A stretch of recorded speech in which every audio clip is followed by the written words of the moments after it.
you can hear me all right, if you can see me all right. We were on a little bit before, but it sounded like the audio wasn't happening. But I'd like to welcome each and every one of you to the Daily Credit Report Live here in the Free Credit Repair Advice Group. Now, this is a live broadcast that we do each and every evening at 8 p.m. Eastern, 7 p.m. Central Time, 6 p.m. Mountain, and 5 p.m. Pacific Time. Now, I'd like to welcome you all. We're going to let the room fill up just a bit. Everyone, let me know how the audio is. I guess we had some audio issues before, but every single night, you're going to be able to see Daily Credit Report on Monday, Tuesday, Wednesday, Thursday, and Friday, 8 p.m. Eastern, 7 p.m. Central Time, 6 p.m. Mountain, and 5 p.m. Pacific Time. This is all sponsored by Credit Life Financial Wellness. Credit Life Credit Service Organization, work in credit repair, credit development. Basically, long story short, Credit Life exists to help get you to your goals and to really change lives. Now, while the room is filling up here a little bit, I'm going to do a personal plug. If you'd like to have me as your FICO certified credit coach, remember you should always look for FICO certification when you're picking a credit company, when you're picking a coach. Always ask your coach, hey, are you FICO certified? The answer should be yes. But if you'd like to have me as your FICO certified credit coach, just go to www.bookcoachjd.com, and you can pick a day, an evening, a weekend for a consultation. And there's no cost for the initial consult. The consult is to see if you're a fit. It's to talk to you about your goals, talk about your credit, and put together a plan and steps and action items that can be put into place to get your score and profile in position to qualify for your goals. So if you'd like to have me, FICO certified credit life coach, founder of the Free Credit Repair Advice Group, as your personal coach, go to www.bookcoachjd.com. All right, so I want to thank you for joining us tonight for the Daily Credit Report Live. So tonight's topic, I based it off of a lot of the talk in the Free Credit Repair Advice Group. A lot of people have been asking questions about the letters, investigation letters, about follow-up letters, about how am I supposed to send this, why, about the investigation process, and all of that. So tonight, we're going to talk about trying to delete negative information off of your credit report. Yes, it can be done. How many rounds? Perfect. All right. Francesco, do me a favor, because I know you're paying attention. Let me know if you can hear me. I just want to make sure my audio is 100%, because we started out and apparently I was miming for a little bit of it. But again, we're going to talk about how to delete negative information off your credit report. We're going to talk about letters, letter structure, why it works, and how it takes more than one round. We're going to talk about how it works when it comes to the laws, why it works, the actual process involved, the letters, what they mean, and what structure they should have. You can hear me? Awesome. I'm loud. My guess was some of you could probably hear me before the microphone was even working from wherever you're located. But first thing I want to dive into, okay, so people take a look at their credit. Now, we all know that credit's not just made of bad. It can feel like it sometimes when we look at it. We see a lot of derogatory items, but we know that good things make up our credit as well. And it's important to do development, but at the core of credit repair is actually repairing the report itself. It's how to eliminate these negative items. So I want to go into this a little bit with you. So if you are trying to delete negative information off of your credit report, the very first thing you really need to know is, how does this work?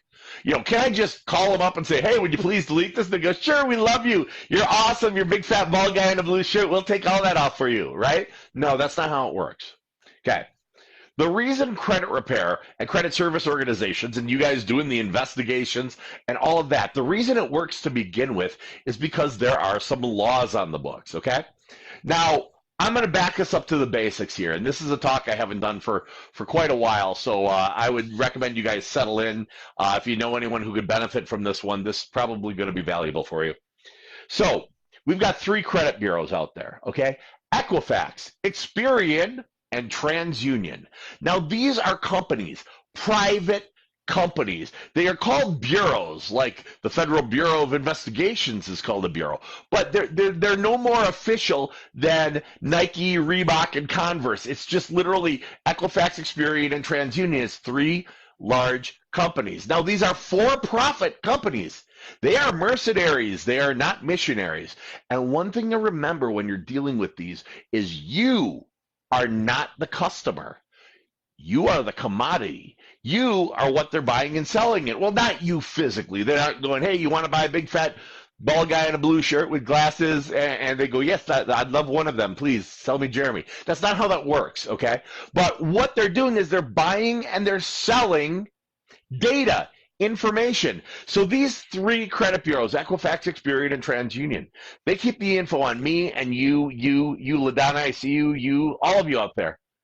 Okay, they keep the information on 350 million people. All right, that's a lot of people. They keep the info on 350 million people. They get that information on average from 20 different sources per person per month. So that's 20 times 350 million persons times 3 bureaus. That's like 1 billion pieces of data. No, that's far more than that. Billions of pieces of data, close to 20 billion actually, each and every month, okay? If they wanted, if they were compelled to, if they were made to verify even 1% of that information they get each month, the credit bureaus, Equifax, Experian, TransUnion, they'd need 1 million employees. A credit report would cost you 50 grand.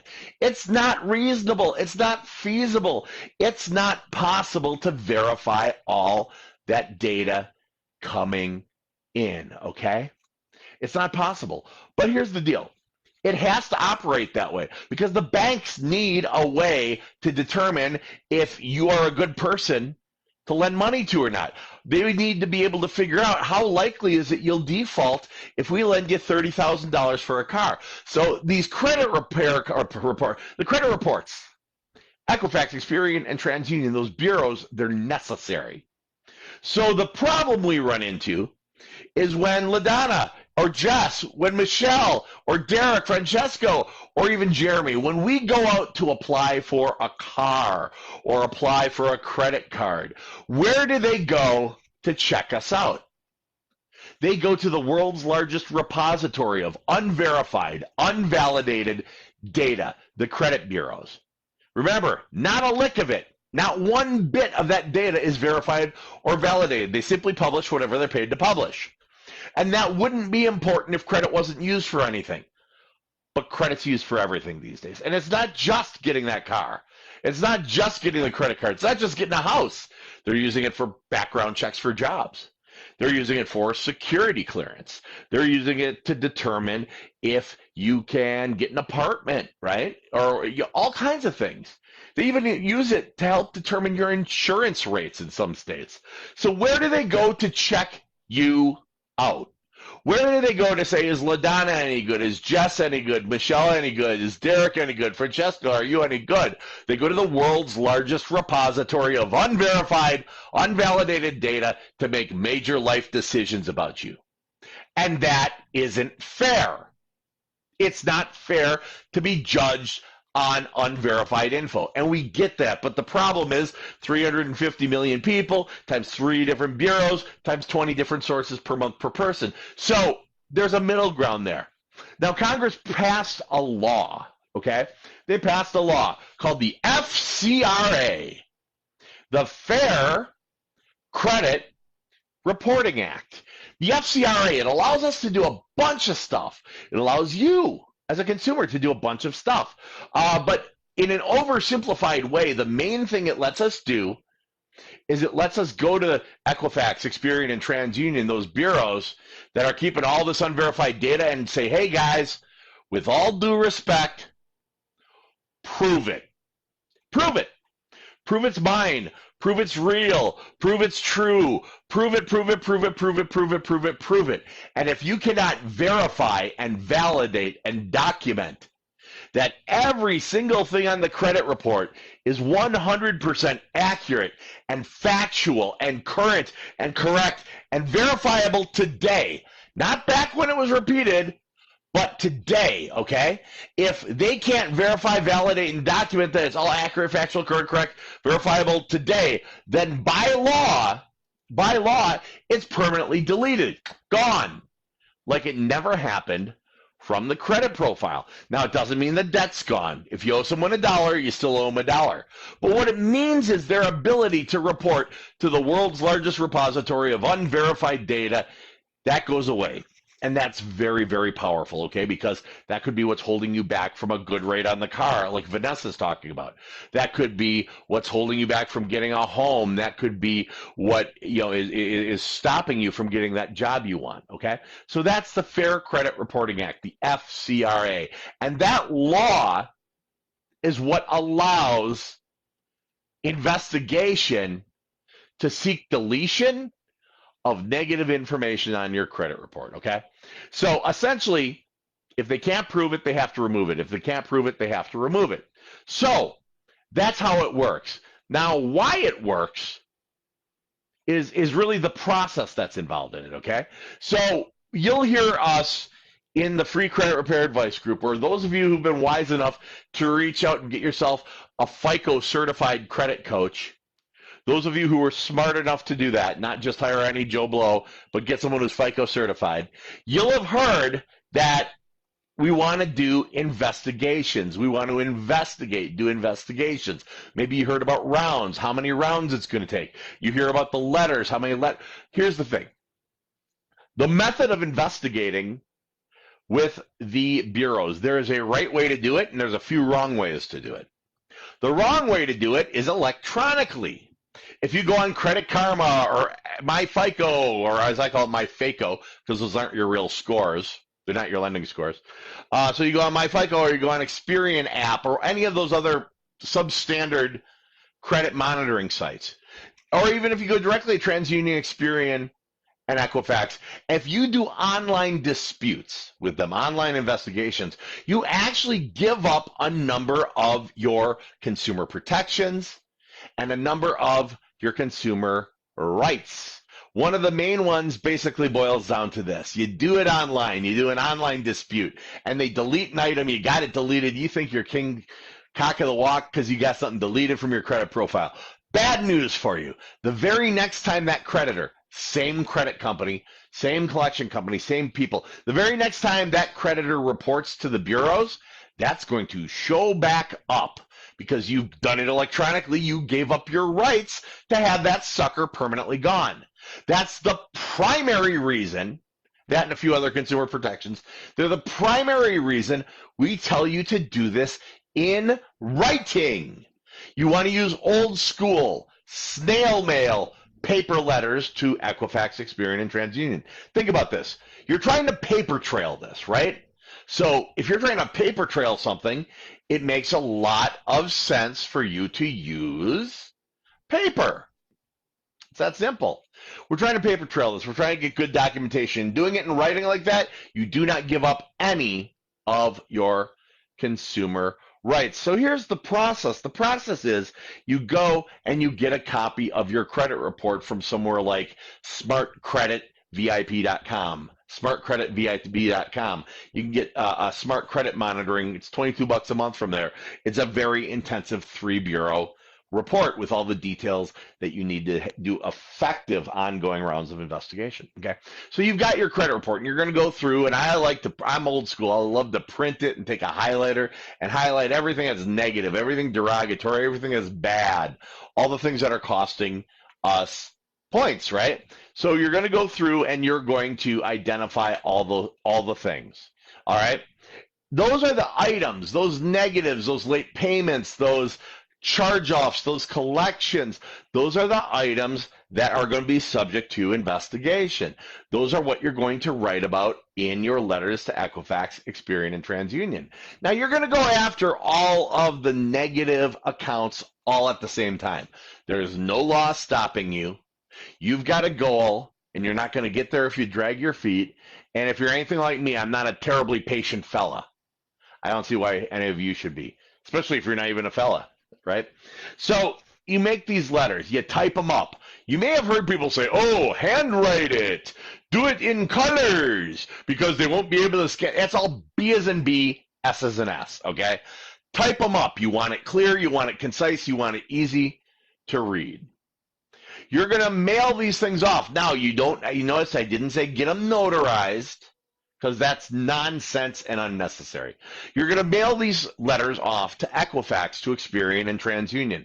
The way in the process here, the way you mail them is by putting them in an envelope, addressing them, and putting on a stamp. Well, shouldn't I send it certified to get a return receipt? No, because most post office boxes have difficulty writing their names because they're not people, they're post office boxes. So no one's going to be signing for that in that post office box. So professionally, what we do is we put a stamp on the envelope. I recommend you do the same. Now, if you do want to spend a ton of extra money just for no reason and like you would send it certified, I recommend do the stamp anyway and then send the extra money to Credit Life, care of Jeremy, Minneapolis, Minnesota. And I will gladly take your money. If you feel like really just pissing it away. But no, realistically though, you want to do this in writing. Old school snail mail, paper letters. That's the process. You mail it off to the bureaus. Now the bureaus receive your investigation letters, okay?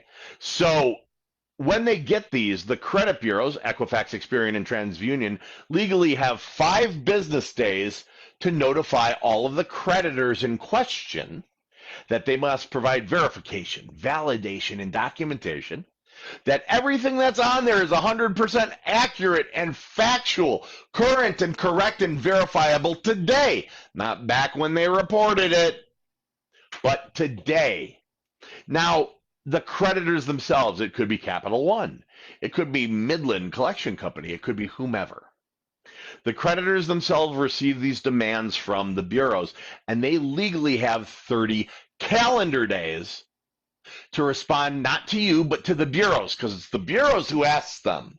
You ask the bureaus ask the creditors. So they've got 30 calendar days to respond back to the bureaus with all the verification, validation, documentation that it's accurate, factual, current, correct, verifiable today. Now, if they fail to reply in 30 days or less, if they fail to reply at all, or if what they reply with doesn't satisfy the specificity and the minutia of the aspect of the account that you asked about, then the bureaus determine it unverifiable, and by law, it's permanently deleted, gone from your credit profile. Again, it doesn't mean the debt's gone.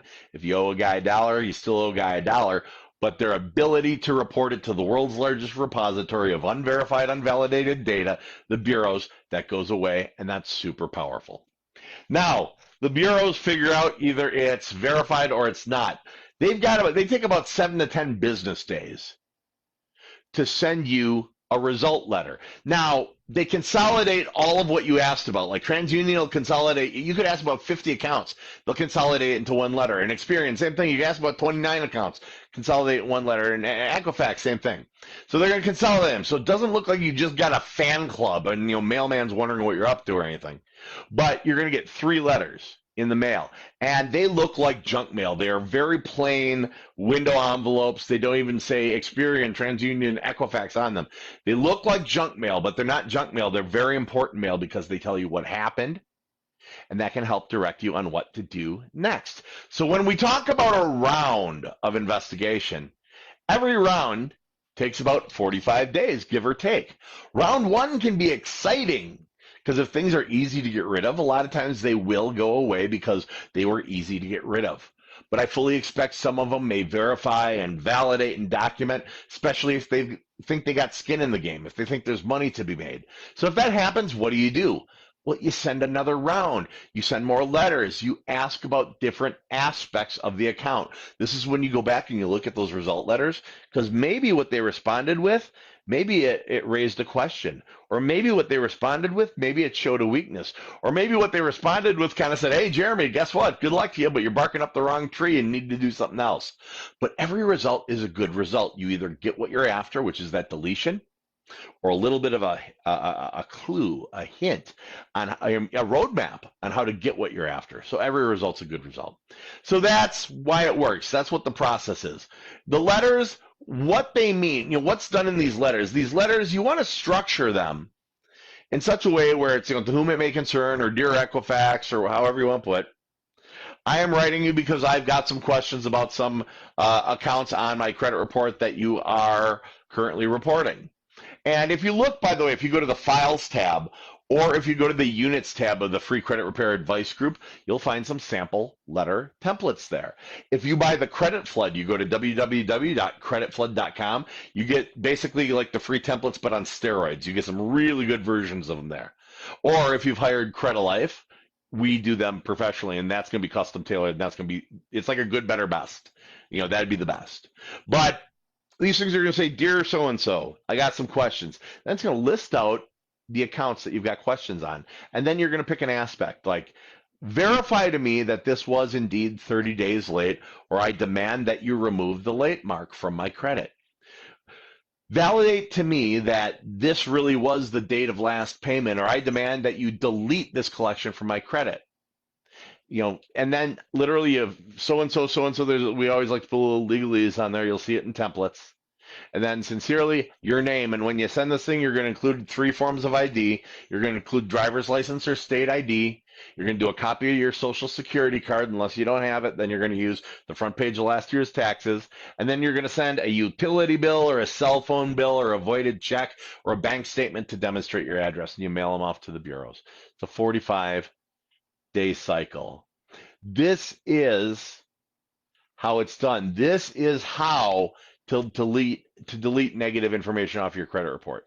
You're not asking the same question twice. You're changing it up. You're going after different aspects. You're using the result letters as a guide to guide you down the road. Does that make sense to you? Does that make sense to you all? By the way, if you would like a professional coach to work on this for you, go to www.bookcoachjd.com or click the link in the description of this video, and you can have me as your coach. We'll pick a day, evening, or a Saturday morning, do a consultation, talk about your goals, and put together a plan, a set of steps, and some action items to get your score and profile in position for those goals. So www.bookcoachjd.com. Let's dive into the comments and see if you guys, I want to open this up to questions. What questions do you have about the investigations? What questions do you have about getting things deleted from your credit profile? Let's start with Francesco. Jeremy, how many rounds to get late payments on open accounts removed? Well, somewhere between 1 and infinity. That's the actual answer. Based on what I explained, hopefully you'll understand why I said that. It can take multiple rounds, but basically you're following a path and going after different aspects each time. Also, what do the letters contain in the rounds? They're going to contain different aspects of the accounts. They're going to contain maybe a question of the balance, a question of the account number, a question of the date of last activity, a question of the date of first delinquency, a question of the address associated with the account, a question of the current status of the account, and they'll have different ones each time. Great question. All right, you guys can hear me? Excellent, excellent. LaDonna says, hi, hello.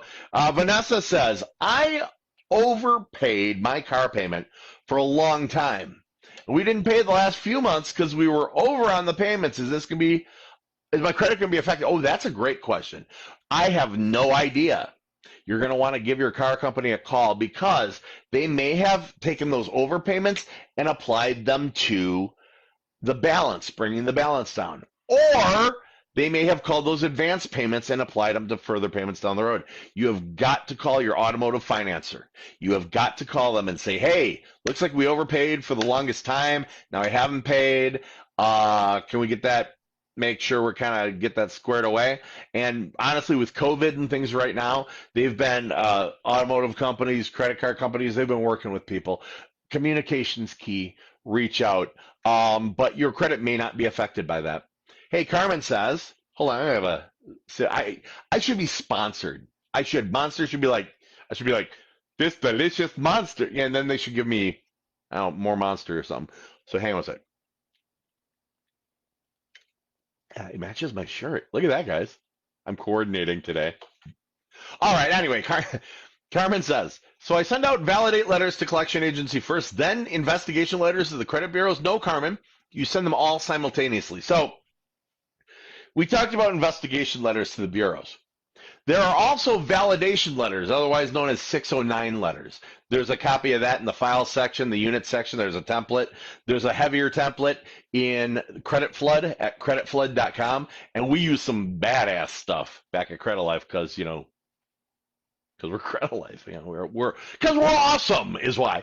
So you send out validation letters first, then investigations. No, I send them all at the exact same time. I'm a big believer in pound them from all angles at once. There's no law stopping you. You got goals. You're not going to get there if you drag your feet. And if you're like me, I'm not a terribly patient guy. Those of you who've been in the group may have noticed that. Great questions. I love it. Francesca says, "What happens if they spelled your name wrong? Is that grounds for deletion?" Nah. I mean, you can try, but no, it's not. It really isn't grounds for deletion at all.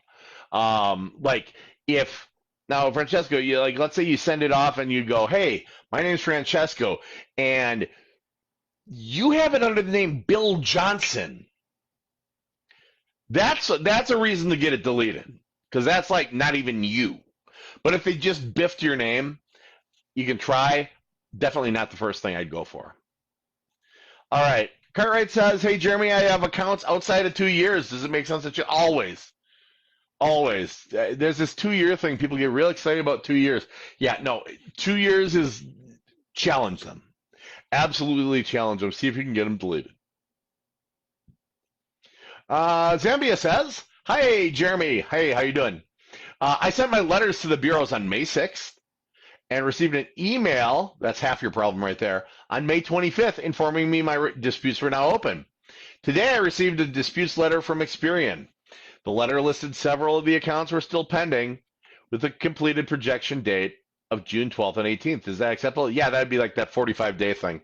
But whoever sent you an email, close out your account with them because they are still sending you electronic stuff. When you open these Experian accounts and Equifax accounts and TransUnion accounts, you are literally, in the terms of service, giving up a ton of your consumer protections and rights. I say close those suckers out.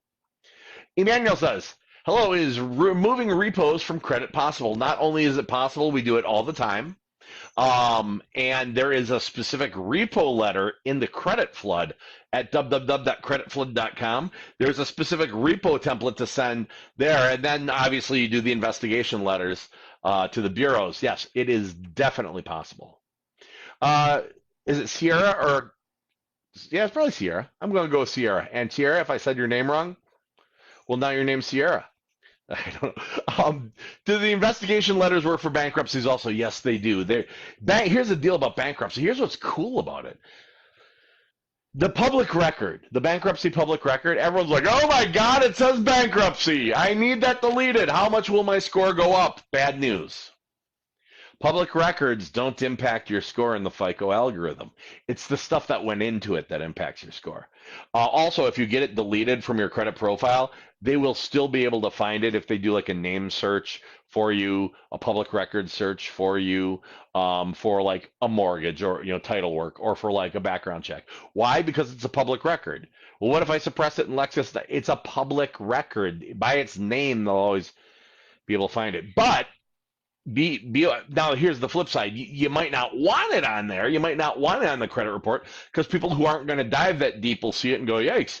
So yes, verification letters work for bankruptcies, bankruptcy, foreclosures, tax liens, medical collections, judgments, child support, late payments on the credit card, defaulted student loans. They're all at the mercy of having to verify, validate, and document that they're accurate, factual, current, correct, and verifiable within the time frame, or else they are deleted from the credit profile. So yeah, you can try to send that bankruptcy court thing. You read that stuff and went down that road. Yeah, you can try sending that to the bureaus, going, "See, they don't report. I demand you delete it." And the bureaus will go, "What the hell are you talking about? We got it from LexisNexis. It's a public record." So some people do end up getting them deleted that way. Some don't. Honestly, investigation letters just work the best. Oh, you're welcome, Emmanuel. Keisha says, "Hello, how do I get remarks deleted for a late payment on a closed account?" If by remarks deleted, I'm assuming you mean like the late payment points on the credit report. You do that through investigation letters. Pure and simple stuff. Yeah, you want to send, verify, validate, and document that it's accurate, factual, current, correct, verifiable today. And if not, then by law, that sucker gets permanently deleted from the credit profile like it never happened. So how you like them apples? All right. Yeah, awesome. You got this though. You totally got this, Keisha. You're gonna rock this out. I feel good about you. Holly says, will a credit coach help with someone who's got a collection account for a medical bill that Medicaid should have paid for? Does it matter how long it's been? Yeah, there is like a billing threshold, like time frame that, honest to God, if it ever, it all of this crap goes back to court challenges. I mean, that's what it all goes down to. Someone sued someone somewhere sometime over something. So there's like a threshold of time that they'd consider reasonable for having Medicaid sorted out, and after a while, they're like, dude, you should have done something about this back then. So realistically, yeah, we help with the collections. I guess that was a really long-winded way of saying that, but yeah, us coaches, FICO certified credit coaches at Credit Life, can help you with the collections. Kat says, how do I eviction off my credit? I wrote them a letter to settle, but they don't respond. Well, that's because they're obviously not too bright. What I would do, Kat, is I would do investigation letters with the bureaus. And if you feel like doing the credit flood, I believe we got an eviction letter in there. Otherwise, hire Credit Life and we'll crush it for you. That's what we do. Jess says, I have debts from 7 years ago that turned into charge-offs. I paid two of them. Still have the paperwork from the collection agencies. I settled. Which letter do I send? Just send investigation letters to the bureaus. You'll be good. Can you assist with student loans? Not only can we assist with student loans, we have one specialist, Tyler, on our staff. That's what he does all day, every day is student loan work. Yeah, and he's legit. He's the real deal. Ty's the real deal. All right. Oh no, Pat, you're rocking it. Jasmine says, "Hey, Jeremy, I got a private student loan through my old credit union. I'm making monthly payments, but when I look at the credit report, it says the account's closed. Oh, it said that for a while. Should I try to challenge it? Yeah. If I'm up to date and I'm doing good and I'm making payments and I'm on time every month and I didn't have any lates on it, I'd go and I'd yell and scream at the credit union going, hey, report this. Now, if it did have lates at some point in time, don't push that. Instead, you'd want to go to the bureaus and do investigation letters. So it's up to you, Jasmine, kind of how you want to rock that one out. Chris says, what do I need to do to delete late payments from open accounts? Late payments are 11 with Cap One, 4 with Best Buy, and 4 with student loans, all from 18. Good standing now, but it's hurting me. Which investigation letters to the bureaus that they're reporting to. That's it. Investigation letters to the bureaus they're reporting to. That's totally what I would do. I wouldn't go at the creditors, particularly Cap One. Cap One's got a nasty habit of if you poke them too many times, they'll close your account. All right. Good question. Great questions tonight, you guys. By the way, I'm having a good time. This is fantastic. Is it? You guys, let me know. Give me some ones in chat. Give me some thumbs up if you find this valuable. If you think this is educational and valuable, let me know. It's very affirming for me. Kat says, how do I get help fixing my credit? Trying to save to get in a house. Well, I'll tell you, if you want to have a coach, a FICO certified credit coach. If you want me, now I warn you, I'm a bit of a wise ass. I'm super direct and blunt. A lot of people think it's rude. It's not rude. I really care about you that much. It's passion. But if you'd like to have me, go to www.bookcoachjd.com and I drop my link in there and we'll schedule up a consultation because I don't want you to be like, yeah, I just want to sign. I want to make sure that we can help you. So what we'll do is we'll do a consultation. There's no cost for the consult. The idea behind it is to see if it's a fit, to see if it's good for you. And we'll talk about what's on your credit specifically, not these general broad things like I do for a video. We'll talk about your goals. That's crucial. Saving for the house. What else? What else do you want? What's your time frame? Things like that. We'll get specific. And then we'll put together a plan and a set of steps, action items, and what services could be used to get your score and profile in position. Not only for that goal, but my guess is you might want other things in life. Maybe you want a car. Maybe you dream of opening a business. Maybe, there's so many things. There's so many things. Credit's used for so much. And that's in a consultation. We go through and we look at all of them because if your goals are specific, the steps and the path and what I put together for you as your coach is also specific. So you can tell me, look, I want this, and this, and I can put the path together for all those things. In my career, I've been in credit and banking for 28 years. I've held every position from a teller in a bank up to the CEO of a mortgage corporation and everything in between. I've never had anyone ever follow my advice and fail. And I definitely wouldn't let you be the first. So what I say when I say talk to me about your goals, I don't want to just hear about the house. I want to hear about how much. I want to hear about, is it going to be a starter home? Are you looking down the road? What are you going to be driving? And all these things. So yeah, it's if you'd like to do a consultation, www.bookcoachjd.com, or just click the links. I dropped it in chat. It's at the top there. It's awesome. Thanks, Kat. All right, Lakeisha says, "Oh, you're welcome, Jess. You're welcome, Jasmine. One more question. Hey, this is what I'm here for. Ask, ask, ask. You got a pro coach working for you right now. All right.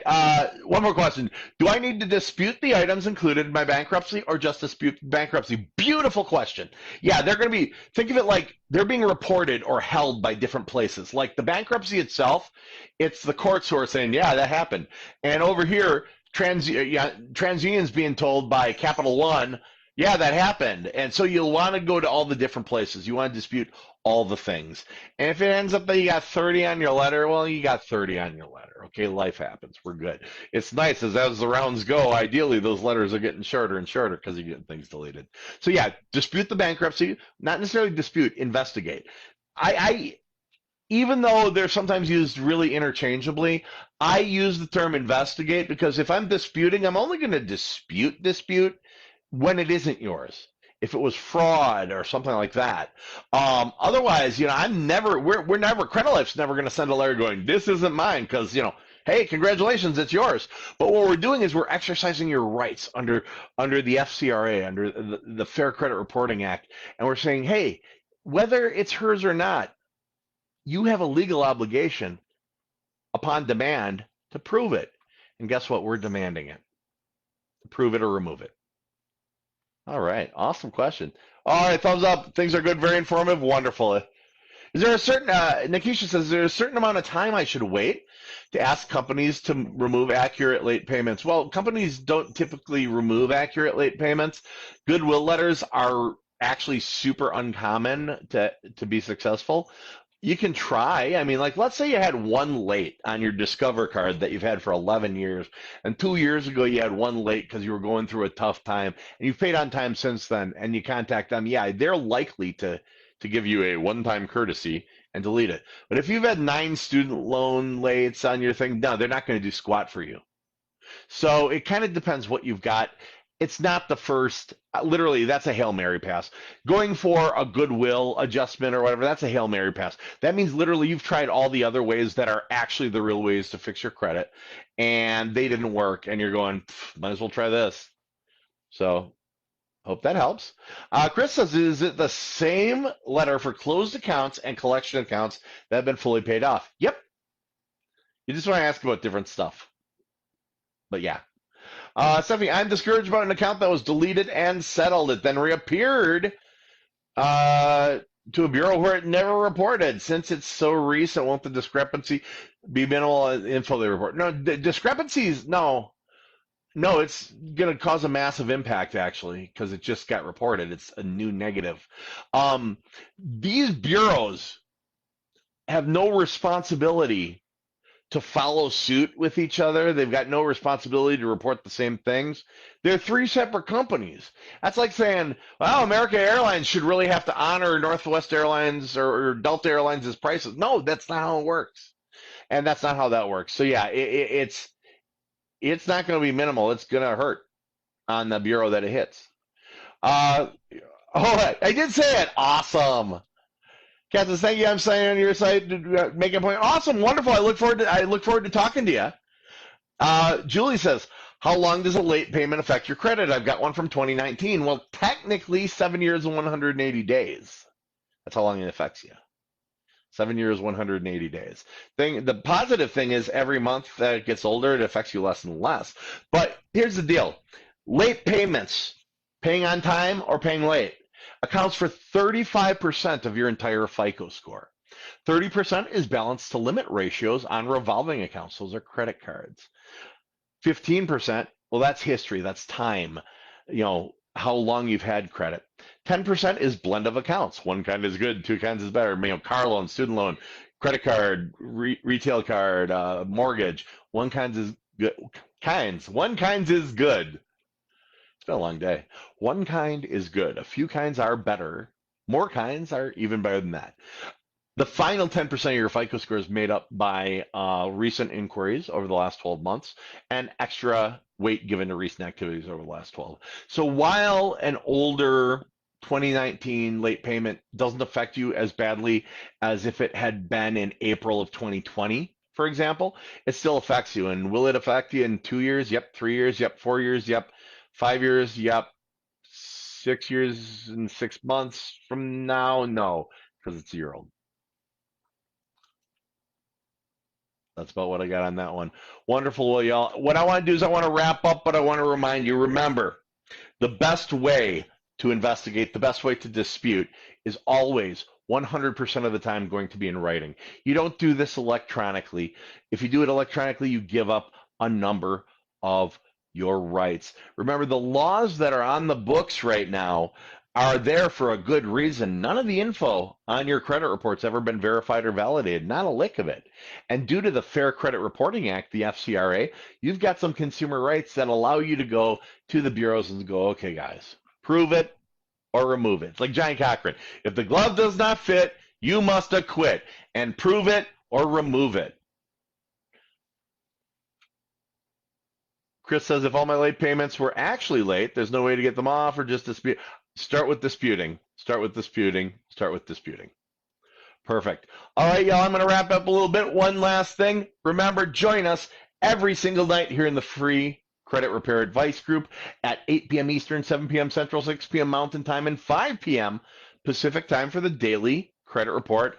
I'm every Wednesday night. If you like talking to me, FICO certified credit coach and founder of the free Credit Repair Advice Group, Jeremy Dysock. This is a good time to tune in. If you'd like to have me as your personal credit coach, go to www.bookcoachjd.com and sign up for a consultation. There's no cost for the consult. We'll talk about your goals, talk about your credit, put together a plan, steps, service items to get you in position for your goals. All right. I'm Jeremy Dysock, FICO certified Credit Life credit coach. Thanks a lot for joining me tonight. I'll talk to you soon. Bye-bye.